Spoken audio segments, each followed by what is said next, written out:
जितने भी आप सभी यूपी एएनएम की तैयारी करने वाली हो, आप लोग को मैं वेलकम कर रहा हूं। आप सभी 5272 पदों के लिए तैयारी जरूर कर रही होंगी, मुझे उम्मीद है। तो मैं यहां पे आज के इस वीडियो में जो लेकर आया हूं, काफ़ी ज़बरदस्त वीडियो है और आप लोग देखेंगे तो आप लोग को पता चल जाएगा। मैं अभी 70 से कहीं ज़्यादा क्वेश्चन करा चुका हूँ, यह 70 से बहुत ज़्यादा वीडियो जो है आगे बढ़ चुका है। तो उम्मीद है कि आप लोग जो है पढ़ाई कर रही होंगी। और मैं ये भी बार बार बताता हूँ कि आप लोग घर पर अपने नोट्स को ज़रूर पढ़ें, थ्योरी मजबूत करें। क्योंकि थ्योरी कितना भी एमसीक्यू आप कहीं से रट लीजिएगा, एमसीक्यू से आपको जॉब नहीं हो सकता है। जॉब पाना है तो आप थ्योरी को मजबूत करें, अपने बुक्स को पढ़ें, जितने भी आपके second year first year ANM में बुक्स हैं उनको पढ़ें और अच्छे से पॉइंट जो कंसेप्ट वाला है उसको पढ़ें और चीज़ें को क्लियर करें। ठीक है, जो आपको हार्ड लगता है वही चीज़ें एग्जाम में पूछी जाती है और वही चीज़ें घुमा के पूछी जाती है। तो जब तक थ्योरी नहीं पढ़ेंगे तो आपको दिक्कत हो जाएगा, समझ गए। एमसीक्यू मैं जो कराता हूँ यह एज ए प्रैक्टिस है कि आपने कितना पढ़ाई की है, वो आपके पढ़ाई को दिखाएगा। यह एमसीक्यू कितना सही कर पा रही हैं, कितना गलत कर पा रही हैं। ठीक है, तो मैं हमेशा से सही सजेशन देता हूँ, कभी भी मैं गलत सजेशन नहीं देता हूँ। मैं ये कभी नहीं आपको बोलूँगा, न बोला हूँ कि आप जो है यहीं पे आके पढ़ो और यहीं से आपका जॉब निकल जाएगा। नहीं, मैं हकीकत चीज़ें बताता हूँ। मैं बस यहाँ पे आपको प्रैक्टिस करा रहा हूँ, जहाँ पे आपको 20-30 मिनट समय देते हैं प्रतिदिन, तो आपके तैयारी को आपको पता लगेगा कि आप कितना पढ़ाई की हैं, कितना सही कर पा रही हैं, कितना गलत कर पा रही हैं। ठीक है, और एक अच्छे लेवल के क्वेश्चन प्रतिदिन मैं लाने का प्रयास करता हूँ। ठीक है, तो चलिए आज नेक्स्ट वीडियो को हम लोग यहाँ पे करते हैं शुरू। ओके, चलिए। तो पहला प्रश्न अपने सामने में है कि रोज स्पॉट दिखाई देते हैं। कहाँ पे रोज स्पॉट दिखाई देते हैं? देख लीजिए, ऑप्शन है आपका ट्रंक और चेस्ट में, फेस में, एब्डोमिनल में या हैंड में। तो रोज स्पॉट कहाँ पे, यानी गुलाबी कलर के जो धब्बा होता है कहाँ पे दिखाई पड़ता है? तो आपको यह दिखाई पड़ता है my dear trunk and chest, कहीं भी आपको ये दिखाई देता है। कमेंट करके बताइए रोज एंड स्पॉट किस बीमारी में दिखाई देता है। ठीक है, आगे बढ़ते हैं। देख लीजिए, दूसरा है टाइफाइड में ड्रग ऑफ चॉइस क्या है? इसमें 4 ऑप्शन दिए गए हैं। 4 ऑप्शन में बेस्ट ड्रग ऑफ चॉइस बताना है टाइफाइड के लिए। ठीक है, स्ट्रेप्टोक्सिन, ठीक है ना, से देख लीजिए, सेफ्ट्रियाजोन है, एरिथ्रोमाइसिन है, टेट्रासाइक्लिन है एंड नॉन ऑफ द दीम है। तो माय डियर मैं बता दूं टाइफाइड के लिए सबसे बेस्ट, चूँकि टाइफाइड एक आपका कि फीवर है, ठीक है, जो आपके आंत को प्रभावित करता है, तो सबसे इसमें मोस्ट इंपॉर्टेंट जो सबसे ड्रग ऑफ चॉइस होता है वह सेफ्ट्रियाजोन ऑप्शन नंबर ए होता है। ठीक है, खुद मुझे भी जो टाइफाइड हुआ था, मैं बता दूं, मुझे भी जो टाइफाइड हुआ था तो मैं लगातार कम से कम जो है मैं बता दूं लगातार मैं 5 से 7 दिन तक मैं सुबह शाम जो है सेफ्ट्रियाजोन लेते गया, तब जाके यह जो है फीवर जो है ख़त्म हुआ। ओके, तो सेफ्ट्रियाजोन काफ़ी ड्रग ऑफ चॉइस में काम करता है। आगे मैं बढ़ता हूँ, तीसरा क्वेश्चन है हैजा के मल, जो हैजा के समय जो मल होता है, हैजा के मल के लिए सबसे अच्छा कीटाणुनाशन का उपयोग है। सबसे अच्छा कीटाणुनाशन, ठीक है, कीटाणुनाशन कहने का मतलब होता है जो कीटाणुओं को नाश करे। ठीक है, कोलतार, ब्लीचिंग पाउडर, फिनाइल, क्रेसॉल। तो हैजा में जो मल होता है और उस मल में जो कीटाणु होता है उसको नाश करने का सबसे अच्छा उपयोग कौन सा किया जाता है? ठीक है, तो सबसे अच्छा right answer option number B, bleaching powder. Okay, याद रखिएगा। ठीक है ना, आगे बढ़ते हैं। चौथा क्वेश्चन है यहाँ पे ताज़ा तैयार ओआरएस ओरल रिहाइड्रेशन सॉल्यूशन का उपयोग निम्नलिखित के बाद नहीं किया जाना चाहिए। मतलब जब हम ओआरएस सॉल्यूशन तैयार करते हैं तो तैयार हुए सॉल्यूशन को हम कितने समय बाद जो है उपयोग नहीं करना चाहिए? 6 घंटे, 12 घंटे, 24 घंटे एंड 18 घंटे। तो ओआरएस घोल को जो है हमको 24 आवर्स के बाद उपयोग नहीं करना चाहिए। ठीक है, आगे मैं बढ़ता हूँ। 5 नंबर का क्वेश्चन है ओआरएस की ऑस्मोमोलारिटी कितनी होती है? ठीक है ना, हमसे यहाँ पे पूछ रहा है ओआरएस की ऑस्मोमोलारिटी कितनी होती है। तो WHO के अनुसार जो ओआरएस की ऑस्मोमोलारिटी होती है वह 225 मोल पर लीटर, 245 मोल पर लीटर, 255 मोल पर लीटर, 345 मोल पर लीटर। क्या राइट आंसर है इसका? तो ओआरएस के जो ऑस्मोमोलारिटी होती है वह 245 मोल पर लीटर। ओके, आगे मैं बढ़ता हूँ। 6 क्वेश्चन है कि H1 और N1 जो एक वायरस का नाम है, इसके लिए ड्रग ऑफ चॉइस कौन सी है? ठीक है, H1N1 जो ड्रग ऑफ चॉइस है इसके लिए वह कौन सा होगा? ठीक है, ओसेल्टामेविर, ठीक है, ओसेल्टामेविर, टेट्रासाइक्लिन, एजिथ्रोमाइसिन, नोटा। तो H1N1 जो एक वायरस है जो इन्फ्लुएंजा उत्पन्न करता है, यह आपका ओसेल्टामेविर जो है ड्रग ऑफ चॉइस है इसका। ठीक है, याद रखिएगा। 7वां क्वेश्चन अपन यहाँ पे आता है, एवियन इन्फ्लुएंजा। एवियन इन्फ्लुएंजा इस रूप में भी जाना जाता है। एवियन इन्फ्लुएंजा को और किस रूप में जानते हैं? Bird flu, eye flu, NOTA, swine flu. तो एवियन इन्फ्लुएंजा को हम लोग option number A bird flu के नाम से भी जानते हैं। ओके, आगे मैं बढ़ूँ। 8वां क्वेश्चन है, निम्नलिखित में से किसके कारण 2013 में चीन में इन्फ्लुएंजा का प्रकोप हुआ था? ये सब इन्फ्लुएंजा वायरस का एक अलग अलग रूप है। तो हमसे पूछ रहा है चीन में 2013 में कौन जो है इन्फ्लुएंजा का प्रकोप आया था? समझ गए? H1N1 का, H2N2 का, H5N1 का या फिर H7N9 का? तो माय डियर इसका राइट आंसर क्या होगा? ऑप्शन नंबर डी, H7N9 का जो है प्रकोप चला था चीन में। ठीक है, आगे मैं बढ़ता हूँ। 9वां क्वेश्चन है, WHO ने इन्फ्लुएंजा महामारी की घोषणा की, यानी WHO ने इन्फ्लुएंजा को एक महामारी की घोषणा की कब? 11 जून 2009, 11 फरवरी 2020, 11 मार्च 2020 एंड 9 जून 2009। ठीक है, तो माय डियर WHO ने इन्फ्लुएंजा महामारी की जो घोषणा की वह ऑप्शन नंबर 1 11 जून 2009 को। ओके, आगे बढ़ते हैं। तो यहाँ पे देख लीजिए कि ये आपका हो गया 9वां क्वेश्चन। अब हम लोग आगे बढ़ते हैं 10वां नंबर का क्वेश्चन। इन्फ्लुएंजा के लिए कारण क्या है? इन्फ्लुएंजा के लिए इनमें से 4 कारण बताना है। चारों में से कौन एक कारण है? Orthomyxovirus, myxovirus, togavirus, उपरोक्त सभी।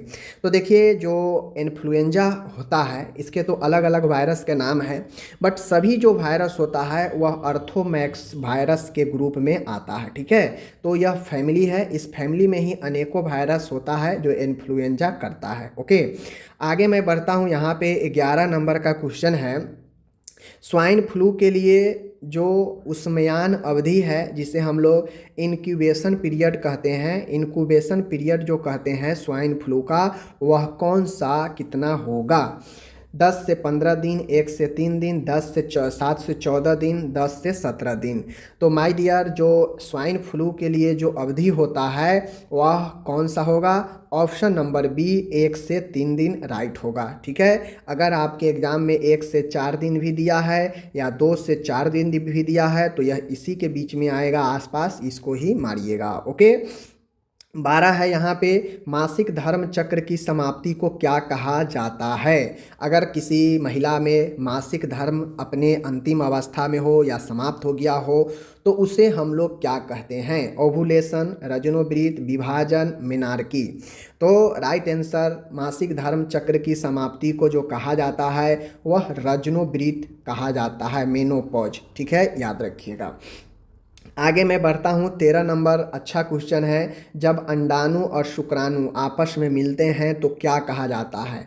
अंडाणु मतलब महिला का, शुक्राणु मतलब पुरुष का, दोनों मिलता है तो क्या कहा जाता है? इसे फर्टिलाइजेशन कहते हैं। क्या कहते हैं? भेदभाव, विकास, निषेचन, दरार। तो इसे हम लोग निषेचन कहते हैं, ऑप्शन सी। ठीक है, आगे मैं बढ़ता हूँ। 14 नंबर का क्वेश्चन है, शुक्राणु और डिंब का निषेचन डैश में होता है? कहाँ में होता है, यानी निषेचन की क्रिया कहाँ होती है?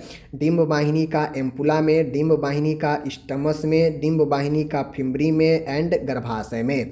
तो मैं बता दूं, जो निषेचन की क्रिया होती है शुक्राणु और डिंब का, यह डिंब वाहिनी के एम्पुला में। ठीक है, यानी फैलोपियन ट्यूब के एम्पुला वाले भाग में। ओके, आगे मैं बढ़ता हूँ। यहाँ पे मासिक धर्म की शुरुआत के रूप में जानी जाती है। जो मासिक धर्म होता है उसको स्टार्टिंग रूप को हम लोग क्या कहते हैं? तो एक लड़की जब उसमें प्रथम बार मासिक धर्म जो आती है तो उसी के साथ में उसके जो सेक्सुअल जो उसके चेंजेज होता है शुरू हो जाता है, और उसे हम लोग क्या कहते हैं? प्रथम जो मासिक धर्म शुरू होता है उसे क्या कहा जाता है? रजनोब्रीत, ओवुलेशन, ओजोनोसिस और मेनार्की। तो राइट आंसर ऑप्शन नंबर क्या होगा? मेनार्की होता है। ऑप्शन डी जो है इसका राइट होगा। ठीक है। 16 नंबर है प्लेसेंटा पैदा करता है। प्लेसेंटा क्या पैदा करता है? हम लोग जानते हैं प्लेसेंटा हार्मोन पैदा करता है। ठीक है। कौन सा हार्मोन पैदा करेगा? तो प्लेसेंटा प्रोलैक्टिन गलत, ऑक्सीटोसिन गलत, एफएसएच गलत। तो बच गया कौन गया? एस्ट्रोजन और प्रोजेस्टेरोन यह पैदा करता है। याद रखिएगा ऑप्शन डी। ठीक है। आगे मैं बढ़ता हूँ। 17 नंबर क्वेश्चन है हृदय का विकास कब प्रारंभ होता है? यानी एक भ्रूण जब गर्भ में होता है तो उसका हृदय कब जो है विकास बनना शुरू हो जाता है? पहले सप्ताह में, 12वां सप्ताह, 5वां सप्ताह, तीसरा सप्ताह।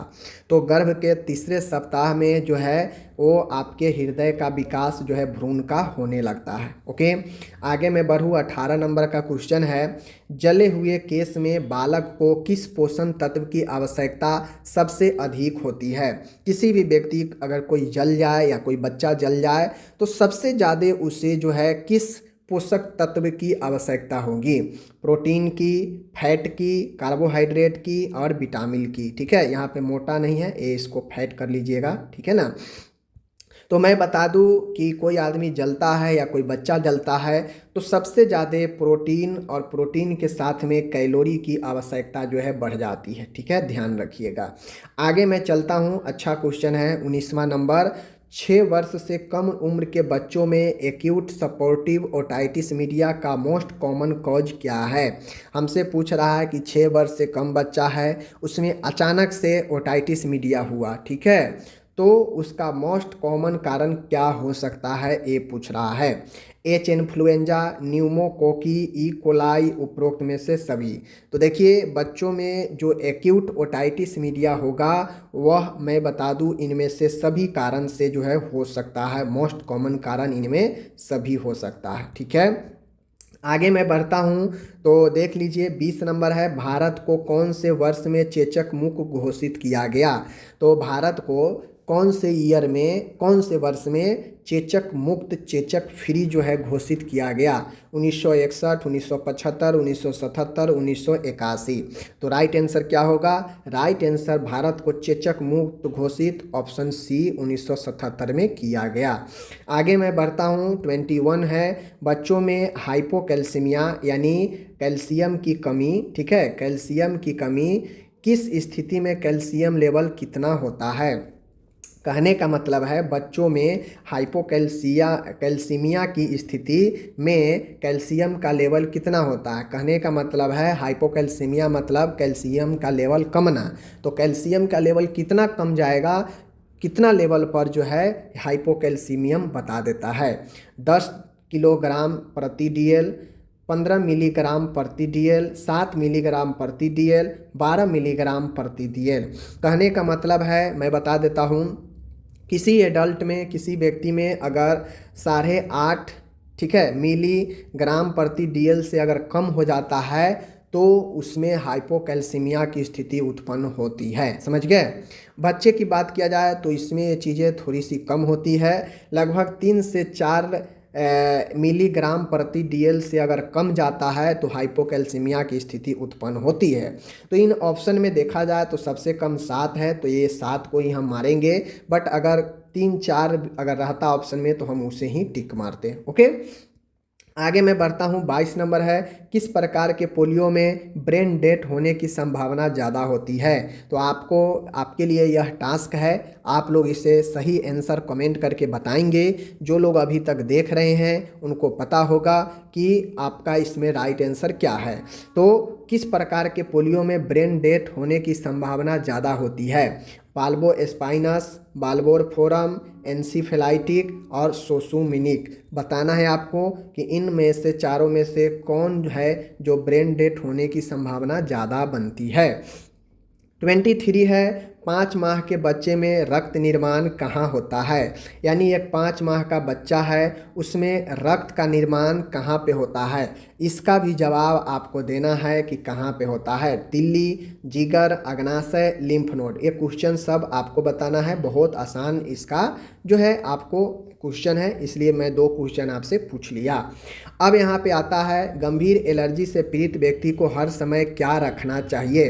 तो एक व्यक्ति अगर सीवियर एलर्जी से अचानक से वो परेशान रहता हो, कहीं भी उससे एलर्जी पकड़ लेता हो, तो उसे जो है अपने साथ क्या रखना चाहिए? इंसुलिन रखना चाहिए, एसिटामिफेन, पैरासीटामोल रखना चाहिए, एड्रेनालाइन रखना चाहिए या एस्पिरिन रखना चाहिए। तो कोई ऐसा व्यक्ति है जिसको गंभीर एलर्जी आ जाता हो अचानक से आपात स्थिति में, उसे अपने साथ जो है एड्रेनाइल एपीपेन रखना चाहिए, ऑप्शन सी, ठीक है, जो गंभीर एलर्जी से बचाता है। आगे मैं बढ़ता हूँ, 25 है। यदि आपको संदेह है, डाउट है कि किसी पीड़ित को स्ट्रोक हुआ है, मतलब आपको ऐसा लगता हो कि कोई व्यक्ति है उसे स्ट्रोक हुआ है, स्ट्रोक है, ठीक है, तो आपको किस परीक्षण का उपयोग करना चाहिए? तो सबसे पहले समझिए यह स्ट्रोक होता क्या है। माय डियर, स्ट्रोक में होता यह है कि आपके ब्रेन में जो टिश्यू है उस टिश्यू को ब्लड सप्लाई बंद हो जाता है, ठीक है, ब्लड सप्लाई कम जाता है या बंद हो जाता है, जिस प्रकार से हार्ट को ब्लड सप्लाई होना बंद हो जाता है तो हार्ट अटैक आ जाता है, उसी प्रकार से ब्रेन में हमारे न्यूरॉन्स है, तो उसको अगर ब्लड नहीं मिलेगा तो ऑक्सीजन कहाँ से लेगा, और जब ऑक्सीजन नहीं मिलेगा तो सेल मरने लगता है, डेड होने लगता है, तो उस स्थिति में ब्रेन का फंक्शन गड़बड़ा जाता है, तो वही अपना स्ट्रोक होता है। समझ गए? तो स्ट्रोक की स्थिति में कौन सा परीक्षण जो है करना चाहिए आपको? चेहरा भुजा वाणी परीक्षण, चेतावनी आवाज़ दर्द अनुत्तरदायी, प्रतिक्रिया वायुमार्ग श्वसन परिसंचरण, नाड़ी श्वसन दर तापमान। आपको बताना है कि आप किस चीज़ का चेक जो है यहाँ पे करेंगे। अगर आपको लगता हो कि कोई स्ट्रोक के मरीज है तो आप जो है क्या चेक करेंगे? 4 ऑप्शन दिया है आपको, इसमें से जो है इसका राइट आंसर बताना है, ठीक है।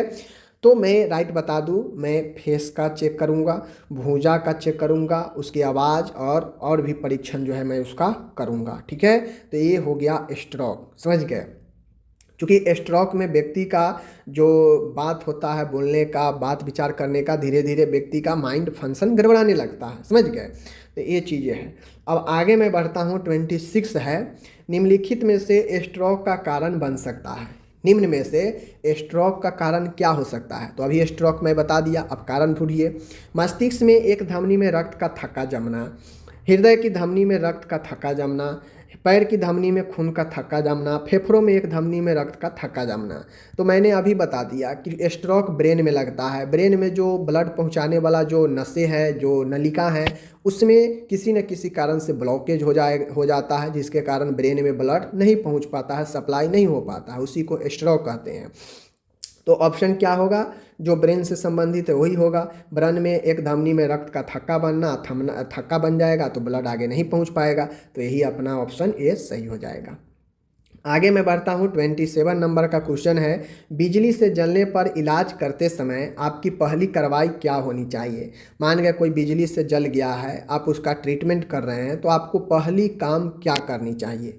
सुनिश्चित करें कि पीड़ित अभी भी सांसें ले रहा है, जले को ठंडे पानी से धोएं, खतरे की जांच करें और सुनिश्चित करें कि विद्युत स्रोत से संपर्क टूट गया है, प्रतिक्रिया की स्तर की जाँच करें। तो इसका राइट आंसर बताना है। माय डियर, अगर बिजली से जलने पर, अगर कोई बिजली से जल रहा है तो आप उसको देखते हैं तो सबसे पहले आप क्या कार्रवाई करेंगे?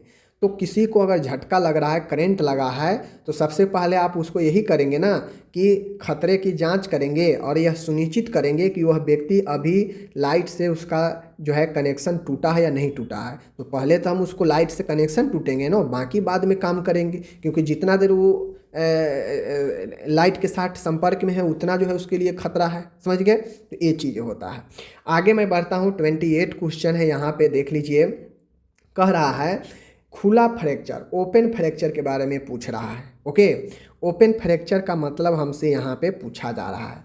एक फ्रैक्चर जिसमें हड्डी के सिरे इधर उधर घूम जाते हैं, एक फ्रैक्चर जिसमें त्वचा टूटने के साथ ही हड्डी उजागर दिख जाती है, एक फ्रैक्चर जो फेफड़ों में छेद होने जैसी जटिलताओं का कारण बनता है, एक फेफड़ा जिसमें हड्डी मुड़ जाती है और विभाजित हो जाती है। तो सबसे पहली बात है, ओपन फ्रैक्चर का मतलब होता है कि हड्डी पूरा आर पार कर जाए और स्किन से बाहर दिखने लगता है। तो देखिए, एक फ्रैक्चर जिसमें त्वचा टूटने के साथ ही हड्डी बाहर दिखने लगती है, उजागर हो जाती है। तो यही ऑप्शन नंबर बी इसका राइट होगा। जो जानते हैं, अच्छे से पढ़ें, उनके लिए क्वेश्चन कोई हार्ड नहीं है, समझ गए। अब क्वेश्चन आया, वह प्रतिवर्त यानी वह रिफ्लेक्स जो बच्चों को निपल खोजने और स्तन से उचित संपर्क में मदद करता है। तो बच्चा स्तन कैसे खोजता है, निपल कैसे खोजता है? बच्चा इधर उधर साइड में जो है मुंह लगाता है, ठीक है, और जिधर उसे मिल जाता है तो वह जो है उसे पकड़ लेता है। तो बच्चा साइड में मुंह करना, इधर मुंह करना, वह कौन सा प्रतिवर्त होता है? मोरो प्रतिवर्त, स्वेलोएंगी रिफ्लेक्स, सक्सिंग रिफ्लेक्स, रूटिंग रिफ्लेक्स। तो जो स्तनपान के लिए बच्चा निपल को खोजता है और उचित संपर्क जो है उससे साधने का प्रयास करता है, वह अपना ऑप्शन डी रूटिंग रिफ्लेक्स होता है, ठीक है, याद रखिएगा। आगे मैं बढ़ता हूँ। 30 नंबर का क्वेश्चन है, अच्छा क्वेश्चन है। भारत में 2 से 3 वर्ष की आयु के प्री स्कूल बालिकाओं की ऊर्जा की आवश्यकता लगभग कितनी होती है? 2 से 3 वर्ष प्री स्कूल और बालिका यानी लड़कियां, इनके लिए ऊर्जा की आवश्यकता प्रतिदिन कितना होती है? ये क्वेश्चन मैं दूसरे वे में पढ़ा चुका हूँ। अगर आप लोग वीडियो देखे हैं तो इसका आंसर जरूर कमेंट करें, ठीक है। 1200 किलो कैलोरी प्रतिदिन, 1000 किलो कैलोरी प्रतिदिन, 800 किलो कैलोरी प्रतिदिन, 1400 किलो कैलोरी प्रतिदिन, ठीक है। तो आपको बताना है 2 से 3 वर्ष प्री स्कूल और लड़की है तो उसके लिए क्या जो है आपका बनता है यहाँ पे इसका राइट आंसर। वैसे इसका राइट आंसर 800 किलो कैलोरी पर दिन होगा, ठीक है। तो ये आपका हो गया यहाँ पे 30 क्वेश्चन, ठीक है। उम्मीद करता हूँ जितने भी यूपी के एएनएम के आप लोग कैंडिडेट हो, उम्मीद करता हूँ कि आप लोग पूरे 300 क्वेश्चन को अच्छे से देखे होंगी। और मैं ये भी उम्मीद करता हूँ कि आप लोग सच कितने सही जवाब दिए हैं आप कमेंट जरूर करें। भले 15 ही आप सही की, कोई दिक्कत नहीं है। आपके अंदर ये तो है कि हाँ हमने 15 सही किया, खुद से सही किया, तो एक एनर्जी मिलेगा और ये पढ़ने का प्रयास होगा कि अभी मुझे प्रॉब्लम है, अभी 15 ही सही हो रहा है, मैं इसको 25 के आसपास ले जाना चाहती हूँ। आपके अंदर ये ललक होनी चाहिए, तब जाके आप जॉब को प्राप्त कर सकते हैं, ठीक है।